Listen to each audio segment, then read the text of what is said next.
All right, all right, all right. We put a question out. We said, hey, what do you guys want to talk about? What do you got? What do you want to dig into? We got 5 pages of responses. Drew and Mike put this together. And I just want to kind of dig into this. And I bet in doing so, together, we're going to come up with a bunch more cool stuff to talk about, make videos on, work on, train. We got stuff about the best 5 Glocks for concealed carry, right? We got some stuff like that. We got some stuff like, hey, what are some considerations for firearms in children? How do you talk about it? And then we got some stuff like, hey, Mick, question for you. What are some things that you've trained that are outdated or look dumb now? We evolve and we grow. We embrace that and move on. So, like, what are some of those things? I think that's a great spot to start. I was digging through some old footage the other day, and there was a video. Got the gun punched out, bang, bang, and then we track down to the ground.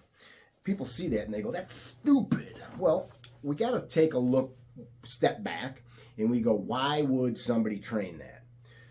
Most of the stuff that we train came about because something bad, something terrible happened. By the way, it's tank top day. It's hot here in Chicagoland and very humid, so I'm tanking it up. But something gets trained, 2 reasons. 1, somebody's an idiot. They think it's a good idea.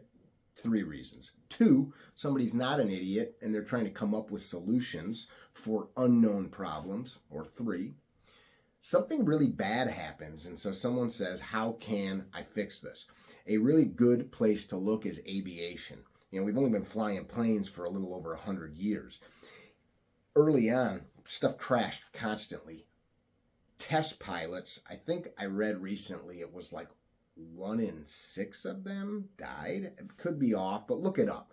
Crazy.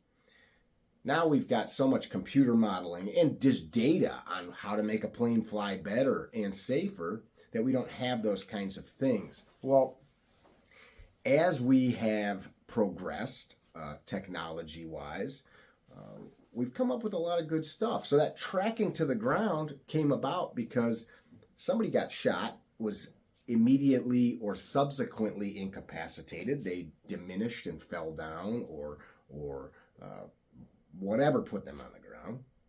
The shooter put his awareness elsewhere, and then the person on the ground reinvigorated. When you lay down, your blood pressure can equalize.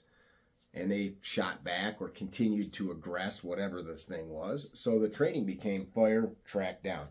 I actually know more than a single man. I know several men that have shot a bad person they thought was diminished and out of the fight, only to have rounds coming back at them.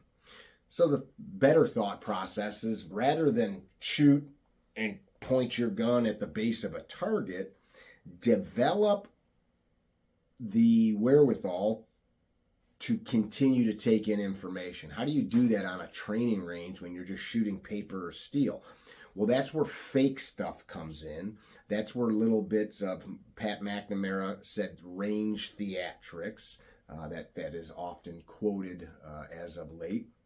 But there's a fine line where things become a game and it's actual training. The training is, I need to take in information. What information do I need?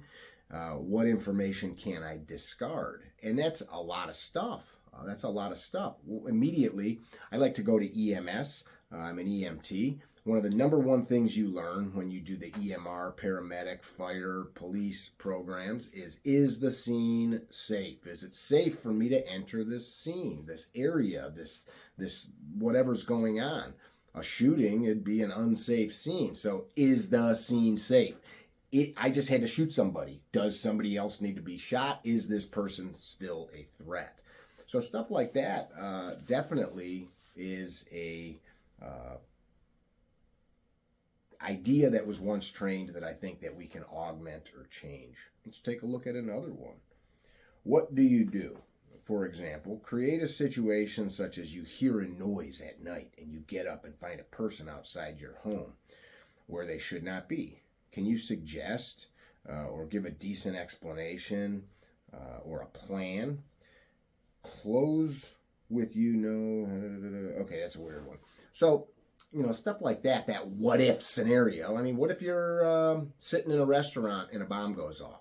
There's a million what if scenarios.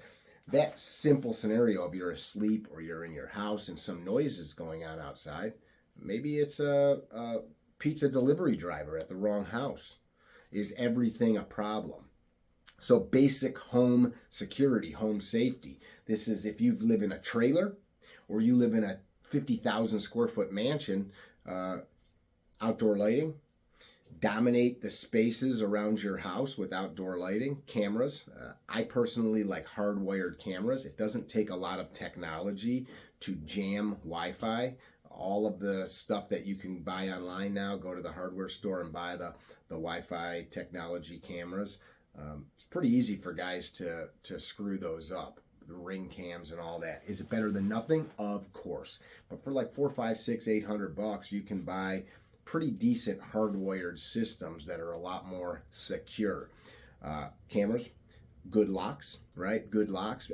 There's a funny thing when I did a video on helping better secure an outside door, and folks are like, well, that's dumb. You could just break the glass. Well, yeah, you could do a lot of things. You could drive a car into the house. You could saw something open. You could get a sledgehammer.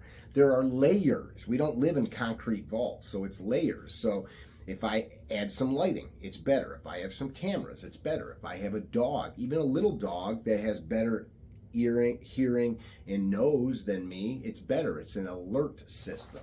So I don't think the plan should be, if I hear a noise, I do X, Y, Z. Let's build some layers to our security. How about that? Firearm stuff. Let's see some of these firearms. Safety tips for storing guns. So a theme that you're going to hear over and over with me is, what's the goal? What am I trying to do? Do I live alone? Am I a bachelor? Do I have 5 kids? Does my family run a daycare out of the house? Do I live in an apartment? Do I live in a house? Here's the way I think about guns and storage. People say, well, they should never be locked up. Well, really? What if you have 400 guns? Should they all just be on your kitchen table? If you're not using them, I think you should secure them. People's homes are broken into daily across America. Thankfully, I've never had a home break-in. I have had family members that have. I've got pretty significant alarm systems, camera systems. If you do break into my home, you will be caught, because we're going to see you. We're going to see your vehicle we're going to see you as you approach. We're going to see your vehicle as you approach. If you are in some type of vehicle that is not yours, we're going to get enough information. We're going to find you, right? So the more information we can get, the better. But talking about just how to store a gun, it depends. And of course, money matters. A basic cable lock is pretty good at keeping a kid out. A basic cable lock isn't going to stop a bad guy. You can go home and cut a cable lock off in 2 seconds with basic hand tools. So what problem am I trying to solve? Or whatever I'm doing, how is it going to make my situation better? I like these questions. So let's first start with what am I trying to do? Why is it important to be familiar with the laws governing firearms in your state? Again, driving is a perfect one. I didn't know the speed limit. I don't live here. It's not an excuse. Ignorance is not a defense for breaking a law. It never has been. It never will be. It is incumbent upon you, the citizen, to know the laws. So it would be really stupid to go through all this stuff, having tools to protect yourself, and then get jammed up in the courtroom. Great resource for that, Concealed Carry Inc. My friends at concealedcarryinc.com have a book that kind of just like lists out some of the major, real important gun law stuff. How to clean your Glock like a pro. Millions of videos on stuff like that. We've got some on this channel. Something funny on that, I've put videos up on like how I lube a Glock. I just saw a comment today. Somebody called me arrogant because I said to do it different than Gaston Glock himself. Sure I did. I do it different than Gaston. I bet you I shoot a lot more than Gaston Glock. That's not arrogant. I shoot 30, 40, 50,000 rounds sometimes in a year. I bet. that that's more than Gaston shoots.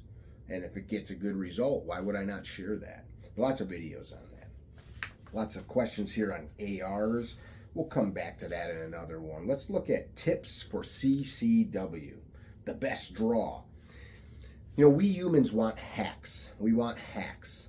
What's the best draw look like? Well, what's your body type? What gun? What clothing? Do you live in Hawaii, or are you in Fargo, North Dakota? Are you in a region where little tiny guns are all you can get, like Mexico, for example? A lot of the firearms are 380 and smaller. You know, right now, I've got shorts on. I've got a little Ruger LCR.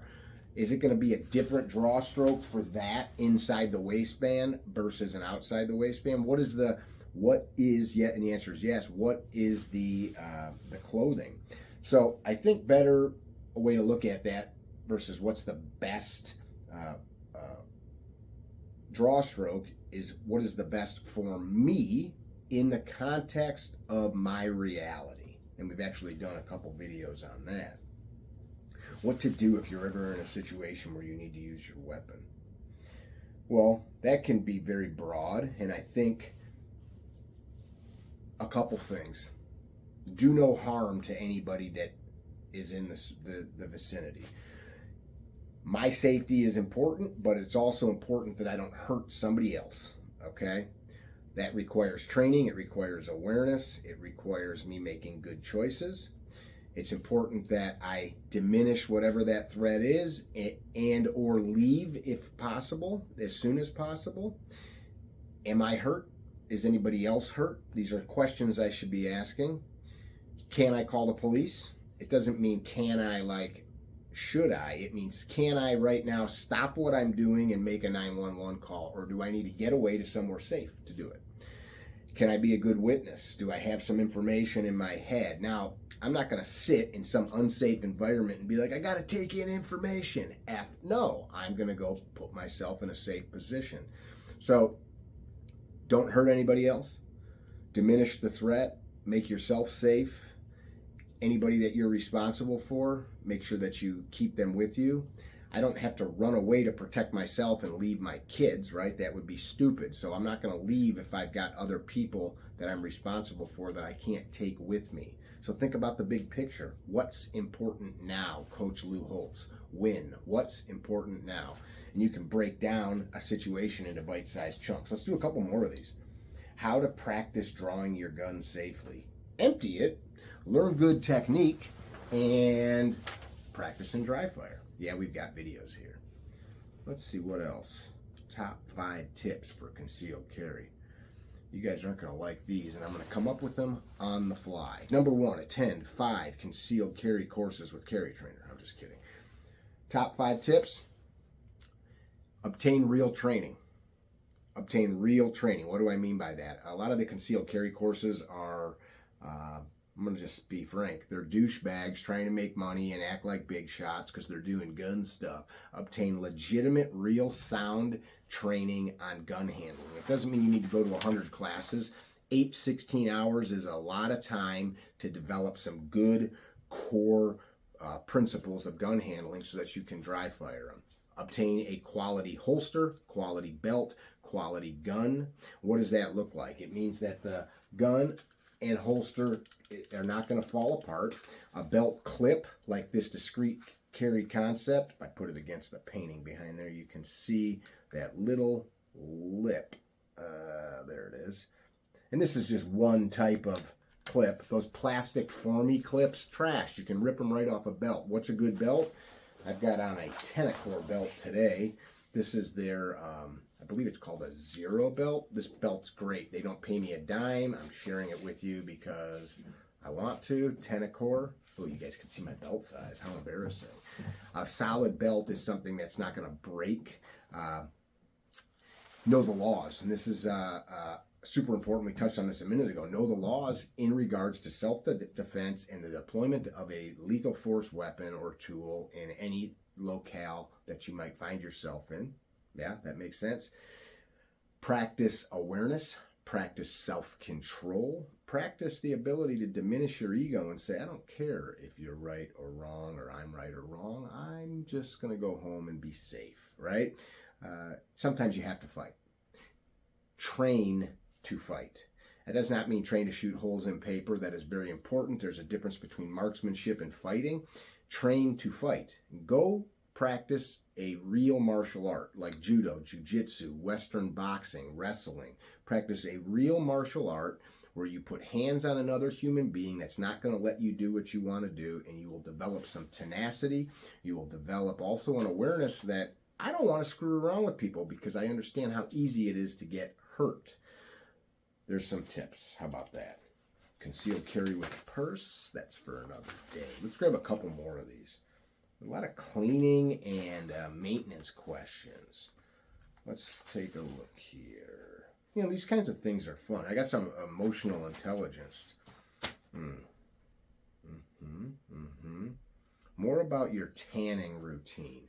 Oil or lotion, spray and pray, thong or board shorts. Well, first of all, that's a really great question. It makes me laugh. My tanning routine is I spend copious amounts of time in the glorious sunshine doing yard work, chores, splitting firewood, working in the garden, fishing, on the range shooting. No, I don't use lotion or oils. And definitely naked. Tan the taint. Tanning the taint. If you don't know, you don't know. And if you know, you know.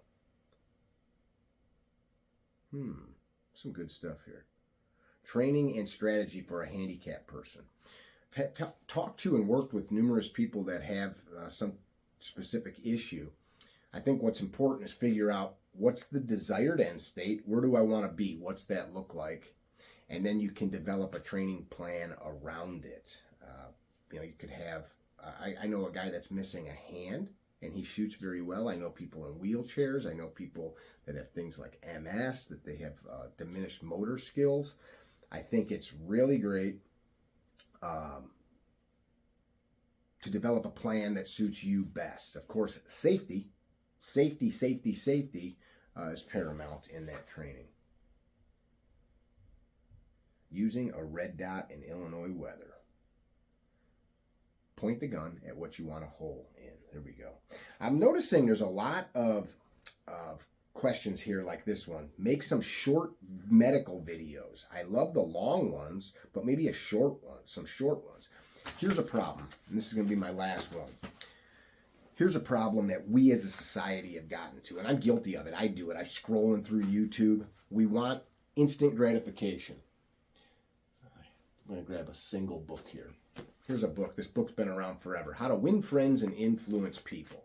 It is, I've read it 20 times in my life, probably. It's 4 pages long. I can't condense that to 5 pages. I can't take what the author, Dale Carnegie, what it took him 260 pages. And there's people that are specialists in give me the cliff notes, right? The cliff notes. You're still going to miss a lot, right? It's like going to a museum and speed walking. You're going to see the museum, but you're going to miss a lot of details. When we're talking about something that's a life-saving skill, do you want the paramedic or the doctor that did the Cliff Notes course? Do you want the engineer to design the airplane that did the Cliff Notes course? Do you want the tire or brake manufacturer to design the stuff on your family car that took the Cliff Notes course? No, man. Some shit that's worth it requires time, energy, initiative, excellence, right? A dedication to just keep digging in. I liked doing this with you. I think that this was cool. I would love for you guys, if you've got questions, comments, things that you want to chat about, we could do some lives. I like doing those. Sometimes they get a little rambunctious. Shoot us a comment right here. If you like this stuff, please subscribe, man. This is how we feed our family, and I'm hungry. I'm actually not feeling good. But we do enjoy growing. I don't beg. I'm not one of these guys that's like, ring the bell, click the thing. That's not me. But if you like this stuff, ring the bell, click the thing, share it with your friends. Tell your mom I love her. I love you. I appreciate you. This stuff's fun. It's good for us. We are here but for a little while. Train hard. Enjoy the day. We got 4th of July coming up. Today is the 4th of June, 2024. 20, 30, 40, 50 years just fly by. Keep living. Do some push-ups today. Do some air squats. Give your kids a hug. Tell your buddies you love them. Give your wife a squeeze. Be well. Don't be dickheads. I'll see you soon. Bye now. Hey, you a coffee drinker? Check this out. We're roasting it ourselves. Ignis Lux. This happens to be a medium blend. Roasted with love just for you. Ignis Lux is Latin for fire light. There's a lot of choices out there with coffee. I guarantee you this. If you buy this, if you try it, and you don't like it, I'll tell you too bad. Check it out. Ignis Lux. I guarantee you're gonna dig it. Firelight is what that means in Latin, and it denotes the fire that's in all of us. IgnisLux.com. We're going to grab the bottom of the shirt, not plucking it, but we're going to grab material. See that? I'm actually got my fingers inside, so my hand is like a scoop, and I'm going to grab tight. Don't want to just pluck a little bit with a few fingers. I'm going to put my fingers inside the shirt, and I'm going to fulcrum from my elbow. Check this out, just like this, just like this. So I'm going to come up to the opposite shoulder. If it's my left hand, I'm going to come up to the opposite shoulder. If it's my right hand, if I'm the left hand dominant, I'm going to come up to my left shoulder. Super simple. So for you lefties, I'm going to grab right over your zipper line, really. Ideally, it's going to be over your pistol. For me, that's about my zipper line, right? So if the gun is a little left or right of center, grab over the pistol. I'm going to be under it, but when I say over it, I'm saying over it outside of the garment. So I'm going to grab that material and I'm going to come straight up onto my shoulder. Look at that. So I can practice how this. You and me together can change the narrative of what's happening in our country. So if you firmly believe that there's nothing that you can do and that your vote doesn't matter, this video is not for you. But if you have a little glimmer of hope inside of you that there is something that can be done and that you might be the guy or the gal to do it, listen along. Sheriff, state's attorney, judges are some of the most important people in your life, in my life, for securing our rights. People at a local level. See, the cool thing about our system, this republic, which folks that don't study a lot of world history or governmental history across the globe, oftentimes just look down on the parts of our system that don't work. And the reason they don't work is because humans are fallible. We screw up. We get power hungry. But when people are motivated by doing good and doing right for the republic, for fellow members of our community, for our nation, usually the system works pretty darn good.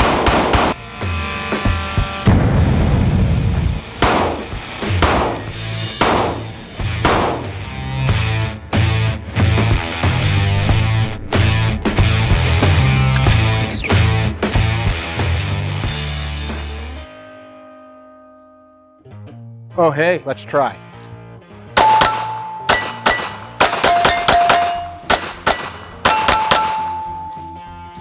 Badass. Mickey with CarryTrainer.com.